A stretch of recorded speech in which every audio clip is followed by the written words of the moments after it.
السلام عليكم خوتي، اسمعوا معنا هذا الفيديو. اسمع خوتي. مجرشي رياض محرز نايم في الشوط الثاني، رأيه شوي قاسي يا عماد. ايه قاسي كثير، خصوصا على رياض. مش فقط رياض محرز، رياض محرز لاعب كبير جدا في راس. محمد الحارثي، الأهلي يفوز في افتتاحية مبارياته. الحمد لله 3 نقاط مهمة في البداية في افتتاح الدوري. مباراة صعبة جدا، يعني نيوم الصاعد الآن الوافد الجديد للدوري قدم مباراة كبيرة، تقاسمها مع النادي الأهلي في أكثر من فرصة. كان نيوم قادر على التسجيل، الحمد لله الأهلي حافظ على، يعني الأهلي فلت؟ اليوم فلت. فلت من اليوم. نعم الحمد لله 3 نقاط مهمة.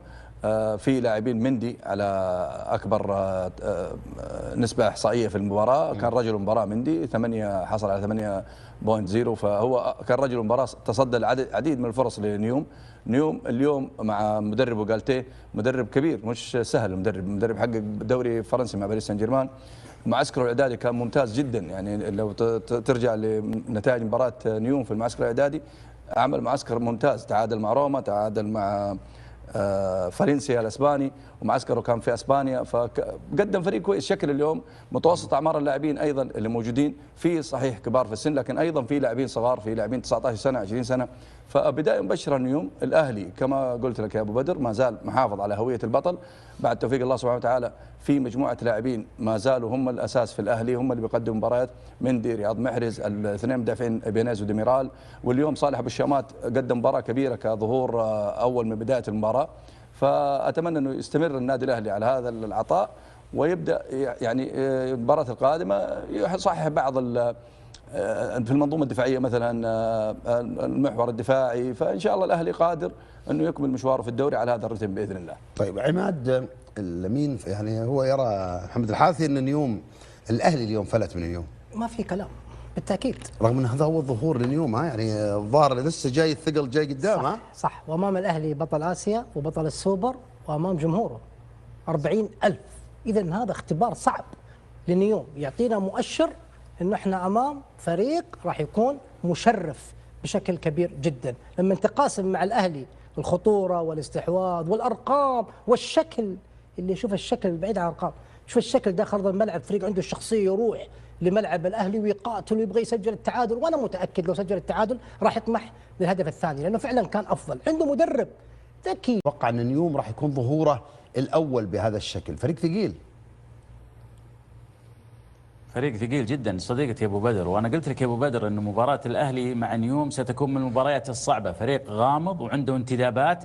يعني اليوم مثلا شفنا سايمون الفرنسي 19 سنه كيف يلعب وسط الملعب، لاعب بهذا العمر ومع ذلك يقدم مستويات عاليه جدا. فريق نيوم داخل الملعب تقاسم السيطره مع فريق الاهلي، كل شيء في السيطره، في التسديدات، ضربات الركنيه، فريقين متقاسمين، وايضا كانت هناك فرص وقف لها مندي الذي دائما حقيقة ينقذ الأهلي في هذه المواقف. إجمالا بداية قوية لفريق نيوم، وأعتقد أنه فريق نيوم سيكون في الشتوية له تعديلات إذا كانت بداية نيوم فيها قادم أجمل. أما الأهلي رغم أني أهلاوي لم يقدم المستوى المأمول منه، مركز 6 مفقود والأظهرة يخلف الله، وفراس البريكان عك كروي، جميع كوره خطأ، مع علي مجرشي رياض محرز نايم في الشوط الثاني.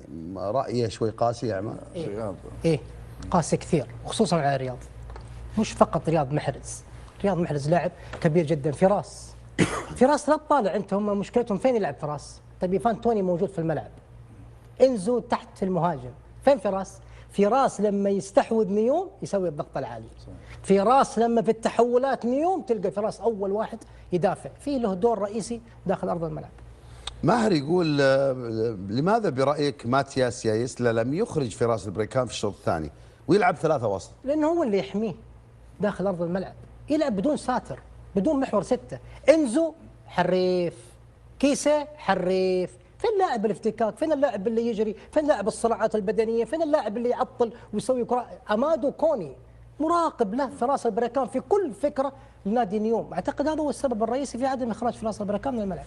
مشاهد يقول هل لا زلت على كلمتك أن جمهور النصر سيفرح كثيرا هذا الموسم؟ الأهلي اليوم افتتح مبارياته بفوزه على نيوم بهدف واحد مقابل لا شيء، بداية جيدة جدا. لمين؟